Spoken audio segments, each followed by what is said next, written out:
Hi everyone, I'm back. Yes, I am. Sorry, I was gone for like ages, but I was busy working, setting up my own things and blah blah blah. So now I'm back with quite a boring video for some. Maybe it's like my everyday makeup routine, my everyday foundation routine, but this is the only time that I had this morning, and I wanted to put something up. So this is what I'm doing now. So if you want to see how I create this look, what I wear nearly every day, so it's sort of my signature everyday look when I work, then you stay tuned. I have nearly finished with my concealer, and I'm just using the Camo Quad from Coastal Scents in medium, which arrived in the post a few days ago, so I just want to try that out. But so far it has really quite good coverage. I was just hoping for something that has a little bit more pink in it. As you can see, they're all quite yellow based, and they're great to mix, obviously, to suit your skin tone, but the best thing you can use them for at the moment, because they're also yellow based, is for redness and things like that. But for really dark circles, a pink base would be a lot better, because that would counteract that like violet-y undertone on your skin. Anyway, so I've concealed now, and now the brush that I've been using lately and I love is, where is it? There we go, it's quite small. It's the new MAC 130, which is kind of like a small version of the MAC 167. If you compare those two, obviously I haven't cleaned this brush, but I found that because this is smaller, you can get under the eyes and you can get in between the nose, while these bristles are spread quite far apart. This is a lot denser, so you can really work it into your skin, and I love this for my liquid foundation lately. Now, as I said in my last video, or the video before ages ago, I've been using my NARS foaming foundation in the colour Barcelona. But lately I've been using something else, which is from Latonas, which is a makeup supply here in Brisbane in Australia. That's the only one that exists, so I guess if you want to recreate this look, just use your own favourite liquid foundation, because you can't get this anywhere but Brisbane. Okay, so I'm just using a very small amount and put that on my hand like that. You can use a primer if you want, obviously. And the primer that I'm using is Canvas. It's from Isara, again, Australian-based company, I believe. And I'm just putting that on the really, really shiny areas, or the areas where I always get a little bit of shine throughout the day. So I just put it mainly in the T-zone. And I just kind of dip it in a little bit, put a few dots on the right side of my face, and then I start blending it in. Just really fast, tiny circular motion. Now once I've applied all my foundation, obviously you can still see shine, so we've got to set it with a powder. But what I do not do right away now is set it with a powder. Just because the foundation was just applied really, really freshly, it still needs to sort of settle into the skin and set. So I always like to wait for a few minutes before I move on to powder or blush or anything like that. Obviously, if you want to have a cream blush, you can apply that now. But anything powder, anything that requires a brush, I personally wait with this foundation, especially because it's a water-based one, and it just takes some time to settle, if that makes sense. So if I would go straight over with that, I would sort of put holes in the foundation, if that makes sense to you. So what I do now is just move straight onto my eyes for about, I don't know, 5 to 10 minutes, and then I move back to my face. That's how I do it. Okay, now, so I've just applied Painterly Paint Pot from MAC onto my eye, which is an eye primer. And I still find, to this day, I haven't found anything better. There's a lot of paint pots out there from MAC, and a lot of different eye primers from different companies, but I found that the Painterly is the one that sets the quickest, sets the driest, and sets the least creased, if that makes sense. Next up, I'm going to use Crystal Avalanche from MAC, and I'm using my 283, I believe. I don't really know because it's rubbed off. The numbers have rubbed off. And I'm going to apply that, not on my eyebrow, just underneath, and in the tear duct.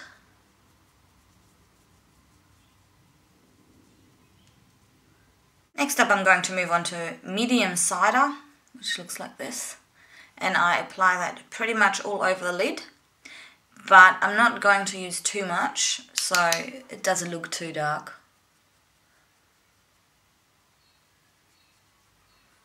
And I apply that just above my crease as well. Doesn't have to be neat because we will be blending it in a second. Next up, I'm moving on to my always loved MAC 217 and blend everything out. We don't want any lines whatsoever. It's just sort of to create a little bit of depth in your crease without actually seeing any lines. Next up, I'm going to move on to Shadowy Lady, which does not have glitter in it, but I used an eyeshadow brush that had glitter on it before, so it's matte. All the ones that I'm using are matte so far. I'm going to place it right in the outer V and just a little bit above the crease as well. It helps if you lock it in and just swivel it around.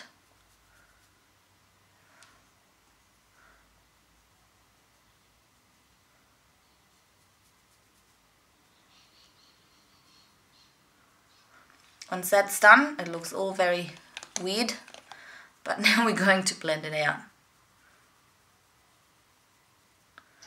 And just windshield wiper motions. And I'm going to continue Shadowy Lady just down my lash line here for about the first outer third.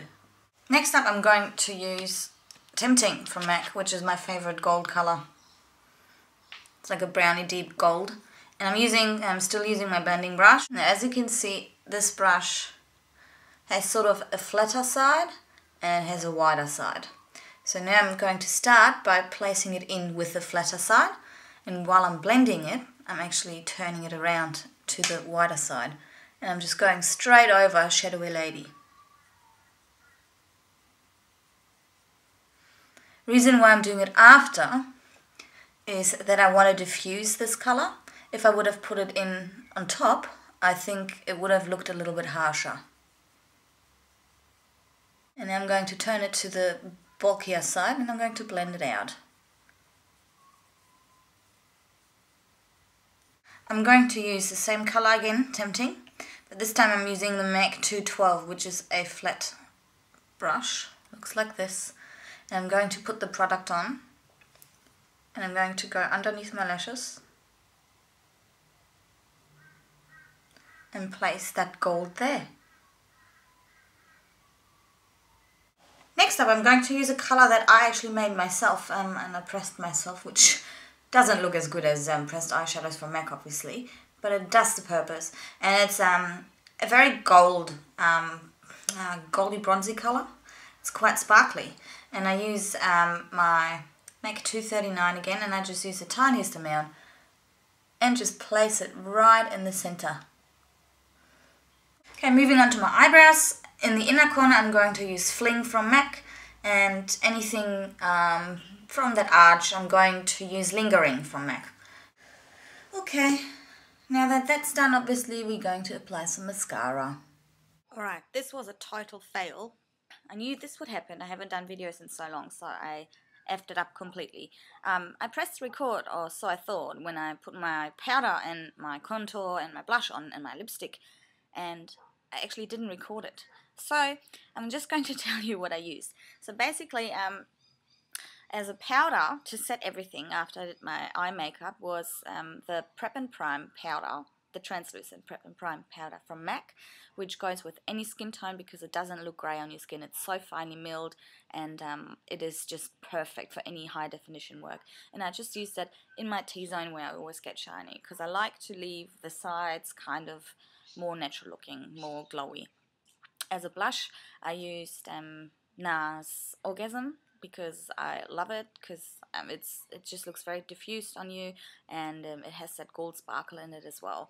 And as a bronzer or like a contour, like in my hairline a little bit under my cheekbones, and a little bit just under my chin and my jawline, I used Casino, which is a bronzer by NARS, and that's what I did. Okay, sorry about that.